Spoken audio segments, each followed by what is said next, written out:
আসসালামু আলাইকুম। জীবনে কোনো কাজই সহজ নয়।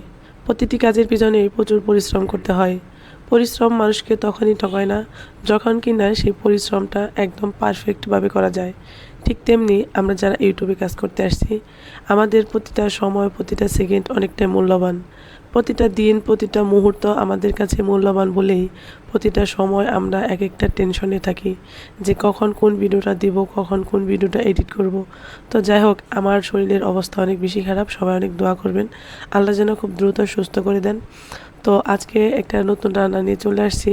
এখানে হচ্ছে আমি চাপা শুটকির ভর্তা করব, আর চাল কুমড়ো দিয়ে আর হচ্ছে চিংড়ি মাছ দিয়ে রান্না করব।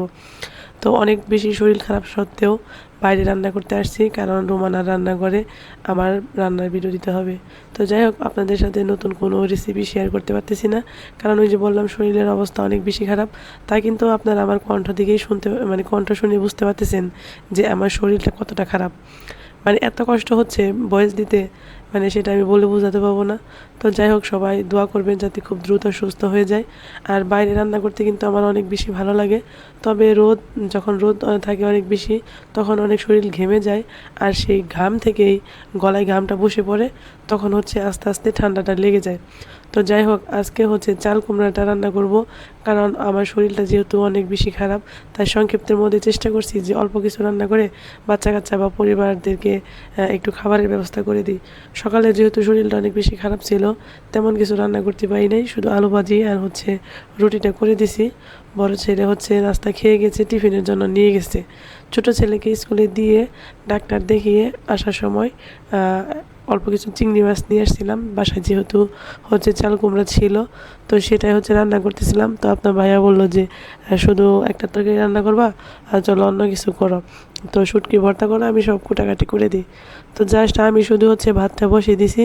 উনি হচ্ছে পেঁয়াজ মরিচ কাটা থেকে শুরু করে মাছ কাটা, তরকারি কাটা সব কিন্তু সে নিজের হাতে করে দিছে, এবং কি এখানে যত যাবতীয় কাজকর্ম আছে সবই করে দিছে। মাশাআল্লাহ, আলহামদুলিল্লাহ, আমার পরিবার আমাকে অনেক সাপোর্ট করে। সবাই আমার পরিবারের জন্য দোয়া করবেন যেন মৃত্যুর আগ পর্যন্ত যেন সবাই আমরা এভাবে একত্রিত, সুস্থ, স্বাভাবিক, হাসি খুশিভাবে জীবন কাটাতে পারি। তো যাই হোক, আমি হচ্ছে ভয়েস দিতে যেয়ে আটকে পড়তেছি যে আসলে আমি এত জোরে জোরে কথা বলতেছি, বাট আমার কথা হচ্ছে মুখ দিয়ে বের হচ্ছে না, এত পরিমাণ কষ্ট হচ্ছে। জানি না কী করলে আমার কণ্ঠটা খুব দ্রুত সুস্থ হবে। আপনারা আমাকে একটু সাজেস্ট করবেন। আমি হচ্ছে গরম পানি খাচ্ছি, লেবু খাচ্ছি, কোনোভাবে কোনো কিছু কাজ হচ্ছে না। তো যাই হোক, আমি হচ্ছে রান্না করতে করতে আকাশের অবস্থা কিন্তু অনেক সুন্দর ছিল, রোদ ঝলমলে ছিল। তবে হঠাৎ করে হচ্ছে আকাশটা একদম মেঘাচ্ছন্ন হয়ে যায়। তখন অনেক টেনশন হয় যে বৃষ্টি কি পড়ে যায় নাকি, শুরুই হয় নাকি, এই টেনশন করতে করতে রান্না করতে হয়। তবে এবার কিন্তু বৃষ্টিতে অনেক বেশি জ্বালাতন করছে, মানুষকে অনেক বেশি কষ্ট করতে হচ্ছে। বৈশাখ মাসের দাওয়ামারি মানুষ খুব আনন্দ উৎসাহ নেয়। তবে এবার হচ্ছে খুবই কষ্ট হচ্ছে। আর হাওরের দিকের যে ধানগুলো, সেগুলোতে একদম পানির নিচে চলে গেছে। আপনারা যারা আমার আগের ভিডিওটা দেখেছেন, সম্পূর্ণ ভিডিও শেয়ার করতে পারিনি, বাট সম্পূর্ণ ভিডিওটা রুমানা ডকুমেন্টারিতে শেয়ার করব। আপনারা যারা আমার চ্যানেলটা এখনও সাবস্ক্রাইব করেননি, অবশ্যই চ্যানেলটা সাবস্ক্রাইব করে দিবেন। আর যারা আমার রুমানা ডকুমেন্টারি ভিডিওগুলো দেখতে চান, অবশ্যই রুমানা ডকুমেন্টারি এই চ্যানেলটা ভিজিট করে আসতে পারেন। তো যাই হোক, আমি হচ্ছে আজকের তরকারিটা অনেক যত্ন সহকারে রান্না করতেছি, কারণ হচ্ছে আমাদের কারো মুখে রুচি নাই। মনে হচ্ছে যেন একটু ঝাল টাল দিলে মনে হয় যে সবাই খেতে পারবে। বাচ্চা থেকে শুরু করে সবারই কিন্তু একদম রুচি টুচি উঠে গেছে। আর মুহূর্তের ভিতরে দেখেন আকাশটা কী একটা অবস্থা হয়ে গেছে। তো যাই হোক, শরীর যতই খারাপ থাক, আসলে ফ্যামিলির থেকে যদি সাপোর্ট পাওয়া যায় বা পরিবারের সবাই হচ্ছে কাজে হেল্প করে, তাহলে কিন্তু মন এবং মানুষের মন মানসিকতা সবই ভালো থাকে। তো যাই হোক, আমাকে হচ্ছে খুব দ্রুত রান্না করতে বলতেছে, সে হচ্ছে খাবারটা খেয়ে আবার বের হয়ে যাবে। তো তো যাই হোক, আমি তো হচ্ছে রান্নাটা দ্রুত করার চেষ্টা করতেছি। তবে চাল কুমড়াটা কোনোভাবে গলতেছে না, কারণ যেহেতু সার বিষ দিয়ে একদম ভরপুর থাকে, এর জন্য হচ্ছে এই তরকারিগুলো রান্না করতে খুব সময় লাগে। আর আমরা যেগুলো হচ্ছে ওই যে গ্রামে থেকে নিয়ে আসে, মাঝে মাঝে যখন কোথাও ঘুরতে যায়, বাইরে যাই, আমি যখন গ্রাম অঞ্চলের কোনো সবজি দেখি, তখন কিন্তু সেখান থেকে নিয়ে আসি। আসলে দাম কমের জন্য না, দেখা গেছে যে ওই সবজিগুলো খেতেও মজা লাগে, একদম ফ্রেশ তরতাজা। এর জন্য আমি সবসময় একটা করে ব্যাগ সাথেই রাখি, যে কোনো কিছু পছন্দ হলে তাহলে নিয়ে আসবো। তো যাই হোক, রান্নাটা মোটামুটি শেষের দিকে। যতটুকু নরম হয়েছে, আমি কিন্তু 2 বার পানি দিয়ে তারপরে হচ্ছে চাল কুমড়াটাকে কষিয়েছি, তারপরেও হচ্ছে নরম হচ্ছে না। লাস্টে সে বলতেছে যে থাক, যেরকম আছে এরকমই থাক, তুমি হালকা একটু ঝোল দিয়ে দাও যাতে মানে খাওয়া যায় কোনো রকম। তবে যেমনই হোক না হোক, খাওয়ার পরে বুঝতে পারলাম যে না, খারাপ হয়নি, মজাই লাগছে। আজকে 2টা রান্নায় আমার কাছে ভীষণ মজা লাগছে, কারণ ভর্তাটা ছিল ঝাল, আর এটাও একটু ঝাল ঝাল, মানে অন্যরকম একটা ফ্লেভার আসছে। তো যারা আমার ভিডিওটি দেখতে দেখতে এই পর্যন্ত চলে আসছেন, অবশ্যই ছোট্ট একটা লাইক দিবেন আর আপনার সুন্দর মতামত রেখে যাবেন। আমার কাছে কেন জানি মনে হচ্ছে যে আমার ভয়েস শুনে হয়তো আপনারা বিরক্ত বোধ করবেন, কিন্তু প্লিজ সবাই একটু মানিয়ে গুছিয়ে নেওয়ার চেষ্টা করবেন। বিরক্ত বোধ হলে আমি কি করব বলেন? আল্লাহ যেহেতু মানে অসুখ দিয়েছে, ঠান্ডা লেগে গেছে, এখন কণ্ঠটা এমন সুর হয়েছে, মনে হচ্ছে আমি কথা বলতেছি না কে কথা বলতেছে, মানে আমি নিজেই বুঝতে পারতেছি না। তো যাই হোক, আসলে টুকটাক রান্নাবান্না আসলে বাইরে যদি করতে পারি তাহলে ভালো লাগে। আমার রান্নার জন্য কিন্তু এই যে সামনে যে জায়গাটা দেখতে পাচ্ছেন, এটা কিন্তু করে দেওয়া হয়েছে। এই মোটরসাইকেলের সামনে যে একটা রান্নাঘর আছে, আপনাদের পরে একটু শেয়ার করে দেখাবো। এটা খুব সুন্দর একটা জায়গা। তবে এই জায়গাটা যে আমি একটু গুছিয়ে গেছে পরিপাটি করে নেব, আমার কাছে সেই সময় আছে, বাট বৃষ্টির জন্য পাই না। এদিকে হচ্ছে আবার অসুস্থ হয়ে গেছি। তো যাই হোক, ওইখানে যখন রান্নাঘরটা হয়ে যাবে তখন আর এরকম রোদের মাঝে বসে আমার রান্না করতে হবে না, তখন একটু আরামসে রান্না করতে পারবো। আর পরিবেশটাও কিন্তু তখন ভালো লাগবে, বাচ্চারাও বসে রান্না করে খেতে পারবে। আর মাটির চুলা রান্না করার আমার অনেক দিনের শখ ছিল, অনেক দিনের শখ ছিল।